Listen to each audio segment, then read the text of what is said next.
Imagine for a second that you weigh, say, 3 tons. Okay. You're living on a giant freezing block of ice, and your morning alarm is your roommate just slapping you in the face. Right, that's pretty much the life of a walrus. It sounds completely chaotic. It does. But when you actually dig into the biology, it's a masterclass in Arctic survival. So for this deep dives, that's what we're doing. We're looking at material that breaks down how these absolute giants manage to survive. Yeah, it's a legitimate strategy, just being massive and a little bit aggressive. Well, I knew they were big, but 3 tons, that's the weight of a heavy-duty pickup truck. It is.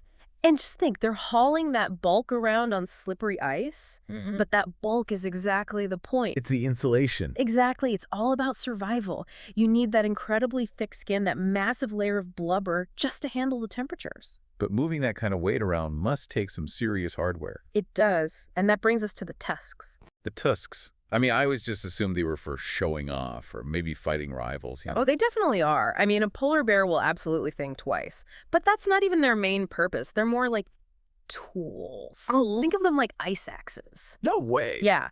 They drive those huge ivory spikes right into the ice to anchor themselves and literally haul their bodies out of the water. So they're dragging a pickup truck's worth of weight. Yeah. With their teeth. Pretty much. That just sounds exhausting. Yeah. The amount of calories that must burn. It makes their hunting strategy seem kind of surprising. They're not chasing down fish, are they? No, not at all. They're foragers. They can be out at sea for days, just diving to the ocean floor. Where it's completely dark and murky, you can't see a thing. Right, so that explains the mustache. It's always the first thing you notice on them. That bristly, sort of stiff-looking mustache. Well, those are called vibrissae, and they're incredibly sensitive. They just sweep them along the sediment, feeling for clams. Okay, so they find a clam. How do they get it open? This is the really wild part. They don't crush the shell. They don't. Then how? They use suction. Suction. Pure suction. They put their lips against the shell, retract their tongue like a piston, and it creates this huge vacuum force. Wow. It's strong enough to suck the meat right out of the shell. They say it could strip the skin off a human hand. That is both horrifying and incredibly impressive. So you've got a 3-ton tank with a high-powered vacuum for a face. And when they're not eating, they're doing the other thing you need to do to maintain that size. Sleeping. A lot of sleeping, I imagine. A lot. And walruses are super social. They'll pack together in these huge herds, sometimes thousands of them. I've seen the photos. It just looks like a giant, smelly carpet of brown skin.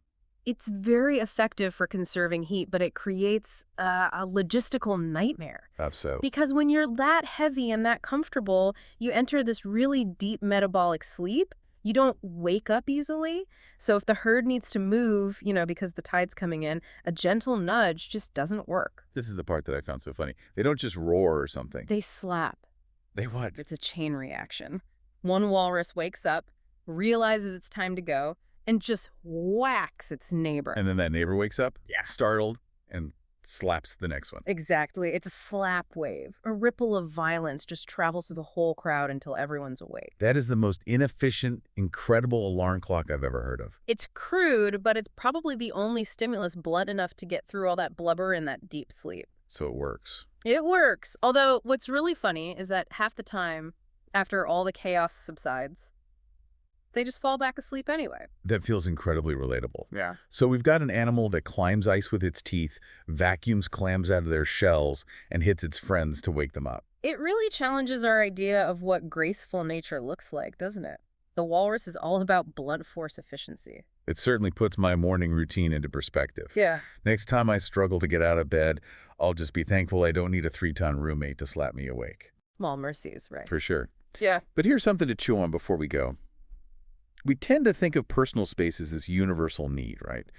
But for the walrus, survival depends on zero personal space and constant physical contact. Kind of makes you wonder if our need for space is more of a luxury than we think. Thanks for listening to this deep dive.